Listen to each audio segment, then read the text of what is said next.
Hello, Trà Vinh xin chào các bạn. Hôm nay thì mình làm một công thức rất là đặc biệt luôn. Một video tổng hợp các món ăn từ bánh tráng. Bánh tráng dẻo của Việt Nam làm ra được tất cả các món, vừa ngon vừa dễ nè. Ai cũng có thể làm được luôn á. Đó thì mời các bạn mình cùng xem video để biết cách làm nha. Mình dùng hôm nay là hai loại hình tròn và loại hình vuông, đều là bánh tráng dẻo của Việt Nam. Công thức đầu tiên thì mình sẽ dùng tép. Các bạn lột vỏ xong, mình sẽ rửa cho sạch để ráo rồi mình đập dập. Sẽ băm sơ lại cho nó hơi nhuyễn một chút để mình làm cái phần nhân. Tiếp theo là mình cho vào đây cà rốt, sắc hạt lựu nè. Hành tây cũng sắc hạt lựu luôn. Mình nêm vào trong này một muỗng cà phê hạt nêm.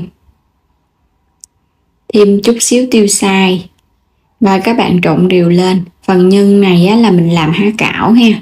Trộn cho phần tép của mình nó quyện cùng với củ hành và cà rốt. Rồi cái mình để đây một chút xíu cho nó thấm. Bánh tráng này mình dùng cái loại hình vuông nha. Các bạn sẽ cắt đôi nó ra. Xong rồi cái mình gập nó lại, mình nhúng nước. Nhúng sơ qua thôi ha, không có cần phải nhúng lâu. Xong rồi các bạn sẽ cho nhân vào giữa nè. Tiếp theo thì mình sẽ cuộn nó lại. Cái hình dạng thì tùy các bạn nha. Mình làm cái hình dạng này cho nó đơn giản, ai cũng làm được hết. Túm cho nó sát vô. Cái phần bánh mà mình đã nhúng nước rồi thì nó mềm, mình tạo hình nó cũng dễ lắm. Xếp xong hết thì các bạn chốt vào trong cái xửng hấp. Mình lót ở bên dưới là miếng giấy dầu ha, cho nó đừng có bị dính. Thoa sơn lớp dầu. Đem hấp 5 phút. Sau 5 phút là bánh nó chín này. Cái phần nhân này cũng ít cho nên là mình hấp ít thôi, không có cần phải hấp lâu quá, bánh nó bị nhão nha. Bánh này thì mình sẽ ăn cùng với nước tương pha chút xíu giấm đường cho nó đậm đà thì mình chấm nó mới ngon. Giống y như là cái bánh há cảo mà mình làm bằng bột luôn á. Rất là ngon luôn. Công thức thứ hai thì đầu tiên ở đây là mình có một khúc nhỏ cà rốt sắc hạt lựu. Bên đây là mình có củ hành tây và nấm mèo, tất cả mình sắc hạt lựu nhỏ nhỏ. Thịt xay ha, mình dùng thịt nạc á. Phi thơm cái phần hành tây trước nha, mình xào cho nó săn thơm lên. Xong rồi cái mình lấy thịt cho vô mình xào để làm phần nhân bánh cuốn hay là bánh ướt. Các bạn xào ở lửa lớn nha, để cho phần thịt nó săn thơm mà nó không có bị dính. Tiếp theo thì mình sẽ cho phần cà rốt vô.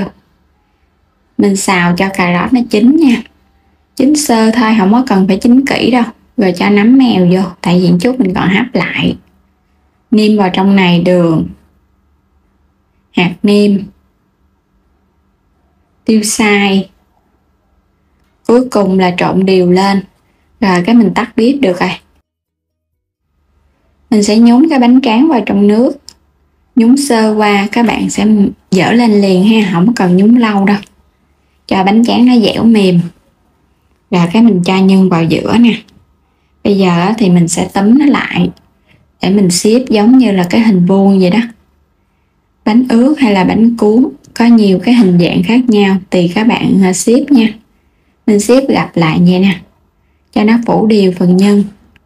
Xong rồi xếp qua bên đây lót miếng giấy dầu, thoa sơn lớp dầu cho nó đừng có bị dính.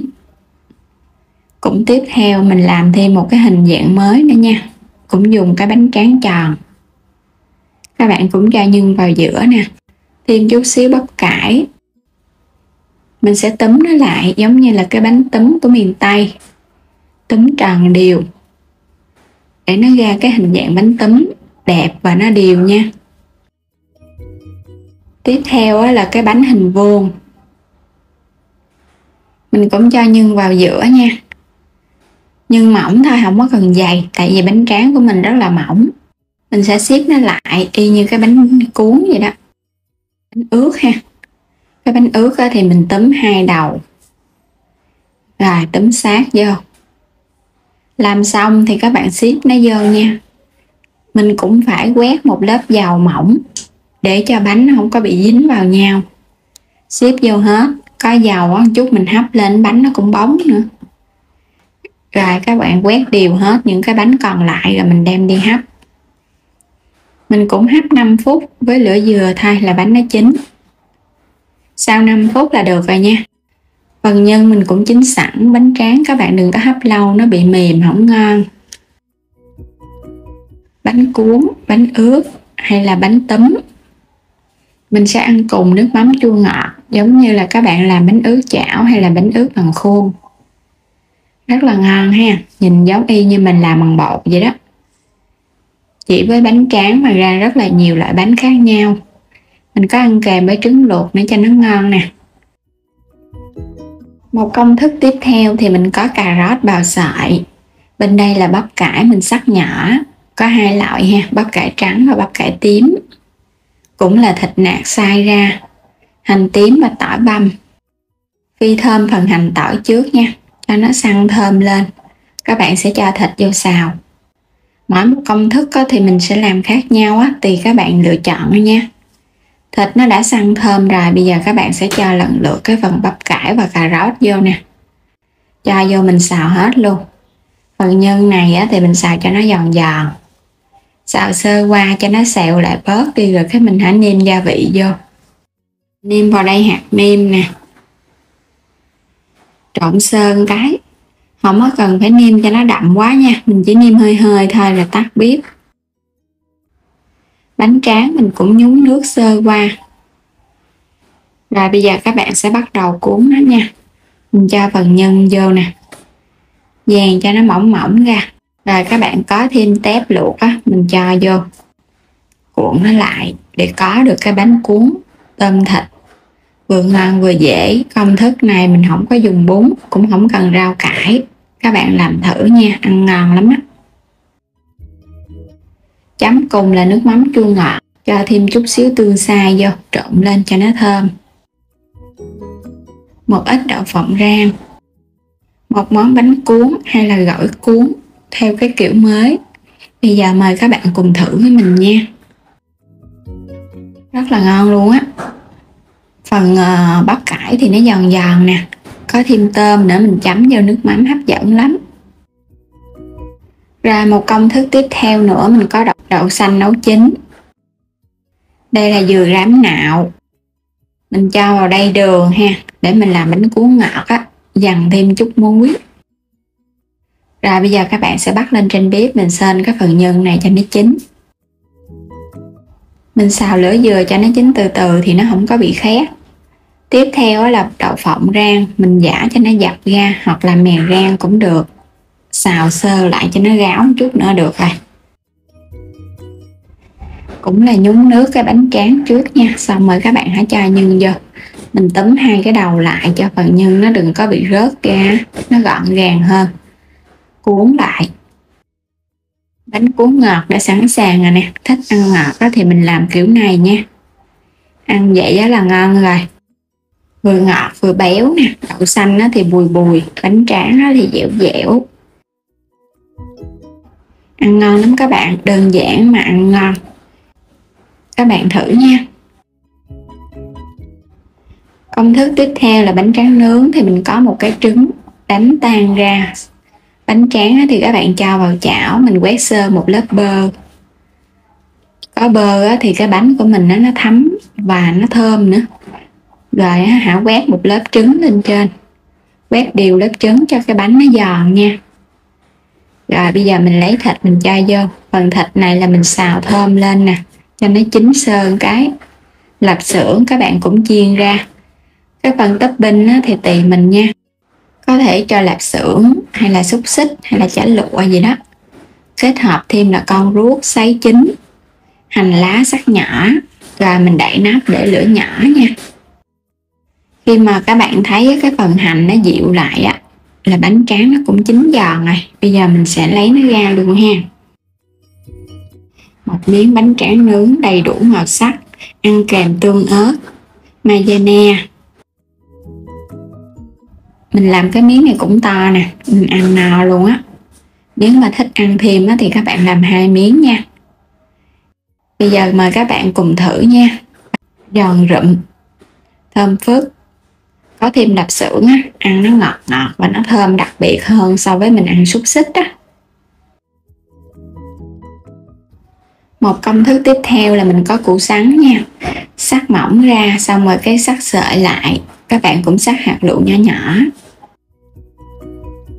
Củ hành tây mình dùng gốc tư thôi, cũng cắt ra nhỏ nhỏ. Xong rồi các bạn cũng cắt hạt lựu lại cho nó đều đều. Nấm mèo mình cắt nhỏ nha, nhớ ngâm nước trước cho nó nở. Rồi cái băm sơ sơ lại cho nó ra cái hạt lựu nhỏ nhỏ vậy đó, mình ăn nó giòn giòn. Một củ khoai lang, các bạn bào sợi ra nhỏ nhỏ. Mình có thêm một gốc cà rốt cho nó có màu đẹp á. Rồi bây giờ sẽ cho thịt vô nè, 100g thịt cho vào đây. Mình làm cái phần này là cái phần chả giò. Tất cả các nguyên liệu mình cho vô hết luôn nha. Và mình thêm vào đây muỗng cà phê hạt nêm, muỗng cà phê đường, thêm chút xíu muối. Cuối cùng là tiêu xay, không thích thì bỏ qua ha. Trộn đều lên cho gia vị nó thấm đều vô trong khoai lang và thịt. Cái phần nhân này thì mình làm nhớ là phải khô ráo. Đây là cái nước giấm nè, giấm này mình dùng giấm ăn bình thường thôi. Mình thêm vào đây muỗng canh đường. Cái hỗn hợp này quét lên bánh tráng giúp cho bánh tráng nó ướt và nó giòn hơn. Mình quét đều luôn ha, cho nó thấm nhiều nước. Xong rồi cái mình để qua bên, quét tiếp cái bánh thứ hai. Quay trở lại cái bánh đầu tiên nó mềm dẻo rồi thì mình sẽ cuộn nha. Các bạn sẽ cho cái phần thịt và khoai vô. Mình cuộn cho nó hơi dài dài ra một chút. Túm hai cái đầu lại nè. Rồi các bạn cuộn chả giò thì mình nhớ cuộn cho nó hơi chặt tay một chút nha. Mình chiên lên chả giò nó mới dẻ ngon. Rồi xong rồi ha, mình để qua một bên. Cũng cuộn lần lượt cho đến hết cái phần nhân. Làm xong rồi thì bây giờ mình đem đi chiên. Dầu vừa sôi nóng thì các bạn thả chả giò vô chiên. Mình chiên ở mức lửa nhỏ vừa thôi nha, tại vì phần nhân là nó sống á, chiên từ từ để cho nhân chín kỹ. Chiên thì các bạn để yên vậy nè, không cần phải đảo. Khi mà mình thấy cái mặt ở bên dưới bắt đầu nó cứng lên nè, mình hãy trở về nó. Mình chiên vậy cái phần khoai lang và thịt nó chín. Còn các bạn chiên lửa áp quá nó chưa kịp chín, bên ngoài thì nó khét. Nhìn thấy nó giòn và nó vàng đều rồi nè. Bây giờ thì mình sẽ gấp nó lên nha, dựng đứng nó cho nó ráo dầu để cái phần dầu nó không ngấm. Bánh chả giò mình đã làm xong rồi nè. Bánh chả giò này thì mình thấy cái độ giòn nó rất là lâu luôn so với cái bánh tráng xốp. Mình để cả ngày nó không có bị mềm. Có thể kết hợp với rau cải mình cuốn lại rồi cái chấm thêm nước mắm chua ngọt ăn. Hoặc là mình ăn cùng với bún cũng ngon luôn nha. Ăn với nước lèo cũng hấp dẫn nữa. Và cảm ơn các bạn đã theo dõi hết video của mình. Vui lòng đăng ký kênh cũng như là mua thêm các sản phẩm ở trong kênh ủng hộ mình với nha. Xin chào tạm biệt và hẹn gặp lại các bạn ở những video tiếp theo.